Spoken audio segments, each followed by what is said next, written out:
8 տարի առաջ այսօրը այս շենքում Հայաստանի Հանրապետության վարչապետ ընտրվեց այսօրվա վարչապետը։ Ժողովրդի գրեթե միաձայն աջակցությամբ դարձավ վարչապետ այն հույսով, որ բարեկեցություն է բերելու եւ խաղաղություն Հայաստանին եւ Արցախին։ 8 տարվա ընթացքում նա խոստացել էր մեզ, որ երկիրը ունենալու է արդար համակարգ, որ երկիրը լինելու է բարեկեցիկ, մարդիկ սկսելու են լավ ապրել եւ անվտանգ։ Ինչպես նաեւ խոստացել էր բոլոր գյուղացիներին, որ իրենց գյուղերում իրենք հնարավորություն կունենան լավ ապրեն եւ չլքեն գյուղերը։ Բազմաթիվ հարյուրավոր են նրանց խոստումները։ Անցել է 8 տարի։ Մենք նույն փողոցում ենք կանգնած, գրեթե բան չի փոխվել, միայն մեր երկիրն է փոքրացել։ Դուք չեք տեսնում, ամեն ինչ փոխվել է։ Այո, խաղաղություն է արդեն եւ զարգանում ենք։ Խաղաղություն խոսք տալով բերեց 3 պատերազմ։ Բարեկեցություն խոսք տալով բոլորի վրա վերցրեց $10,000 ամեն ընտանիքի վրա վարկ։ Հարկերը փոքր բիզնեսի համար բազմապատկեց 2-ով եւ այդ նույն ժամանակ խոսք տալով, որ աղքատությունը, ծայրահեղ աղքատությունը պետք է հաղթարվի երկրում, աղքատությունը, ծայրահեղ աղքատությունը չհաղթարվեց, անգամ աղքատությունը 2%-ից ավել էլ չիջավ մեր երկրում, բայց իրենց այս ընթացքում միլիարդավոր պարգևաճարներ բաժանեցին, իրենց ամբողջ շրջապատին գործի տեղավորեցին, ԿՊԱ-ականները բոլորը պաշտոններ ստացան։ 8 տարվա ընթացքում հեղափոխությունից հետո, մարդկանց հույսերից հետո շահել է մի խմբակ։ Իսկ հայ ժողովուրդը ինչին հասել է իր աշխատանքով։ Ով մի քիչ բարեկեցության է անգամ հասել է իր աշխատանքով։ Պետությունը դրա մեջ մասնակցություն որևէ կերպ մեծի մասամբ չի ունեցել։ Աղքատությանը որևէ հաղթանակ աղքատության մեջ մենք չենք տեսել։ Պարոն Կարապետյան 3 չարկում քաղաքացիների։ Հենց 3 ես Սպիտակի շրջանում էի եւ այնտեղից ձեզ խնդրում են, որ այցելեք Սպիտակի շրջանի գյուղեր եւ մի հատ տեսեք, թե ինչպես են իրենք ապրում։ Ու ասեցին, երբ ձեզ ասեն, որ աղքատությունը հաղթարված է, թող գան մեր գյուղեր հաղթարման շեմին է, պատկերացրեք ամեն 5-րդ հայաստանցի աղքատության մեջ է ապրում օֆիցիալ տվյալներով։ Այսինքն մոտապես 600,000 հայաստանցի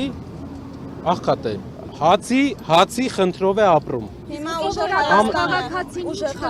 ինչպես իր գրպանի վրա ինչպես զգա Ռուսաստանի հետ կապված երեկվա հատկապես զարգացումները դեսպանին ԱԳՆ կանչել եւ այլն ԵՄ գագաթնաժողովի Զելենսկու հրավերի ֆոնին։ Տեսեք, մեր երկիրը ունի առևտրային գործընկերներ, շատ քիչ առևտրային գործընկերներ։ Այդ առևտրային գործընկերների հետ հարաբերությունների խաթարելը հնարավորություն չի տալու մարդկանց գնալ արտագնա աշխատանքի։ Հնարավորություն չի տալու այն շրջաններում, որտեղ պետությունը չի կարողացել աշխատատեղ ստեղծի, անգամ այդտեղ մարդկանց գոնե առաջ հնարավորություն էր տրվում գնային արտագնա աշխատանքի։ Դա ռիսկի տակ են դնում։ Հայաստանը միլիարդավոր դոլարներ է արտահանում։ Բերքը մեր ամբողջ գյուղատնտեսական արտահանվում է։ Ռիսկի տակ ենք դնում։ Մի քանի նկարի համար։ Այսպես չեն վերաբերվում սեփական ժողովրդին։ Շոուն լավ բան է, եւ դա վատ արժեք չունի։ Պարոն Կարապետյան, Հայաստանի բարեկամ պետության Ֆրանսիայի նախագահի հասցեից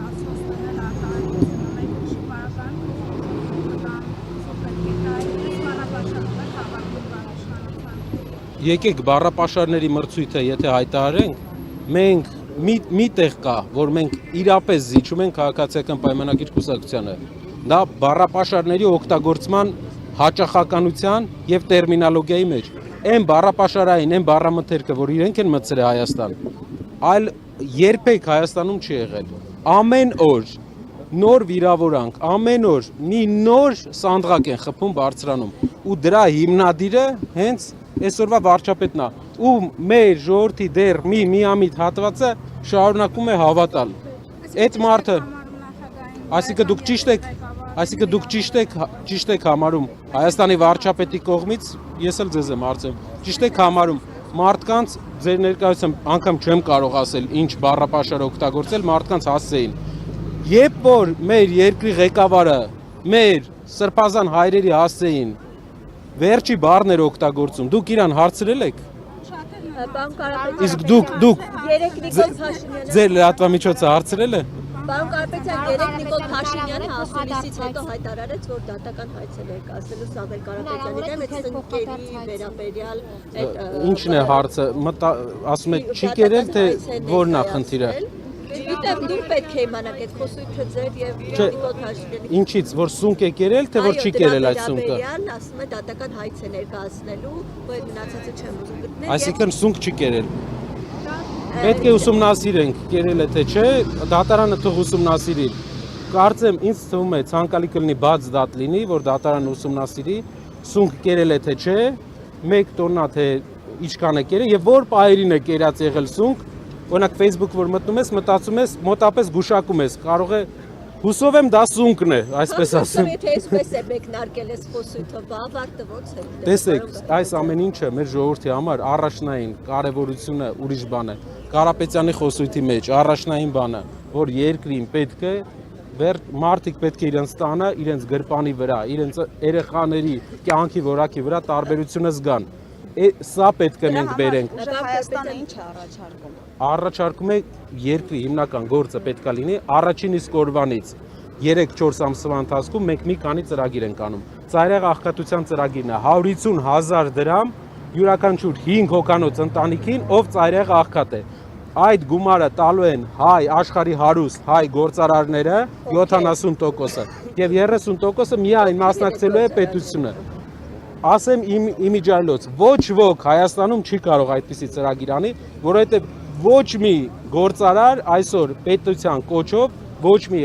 համաշխարհային հայկական կապիտալի տեր, ոչ թե այն գործարարները, ով ստիպված են ձեռք սեղմում անել, հայկական սփյուռքի ոչ մի մեծ գործարար այս իշխանության կոչով չի անի այդպես բան։ Իսկ Սամվել Կարապետյան, բայց ինչպես դուք գիտեք, գրեթե բոլոր հայ մեծ գործարարները մեր ընկերներն են, գրեթե բոլոր սփյուռքի մեծ գործարարները մեր ընկերներն են, դուք էլ բազմաթիվ անգամ տեսել եք, գիտեք, կարող եք ուսումնասիրել